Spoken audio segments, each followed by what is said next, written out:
Gusto nyo ba i-level up ang yung motor? Mula sa stock o standard, palit kayo nito.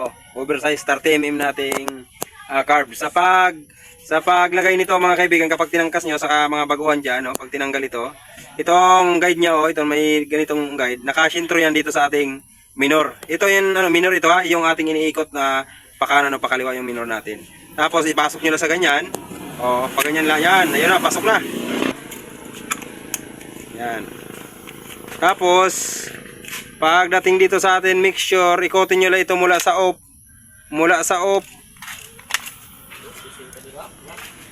Ayan, off na yan mga kaibigan. Ikot lang tayo pag ganitong carb.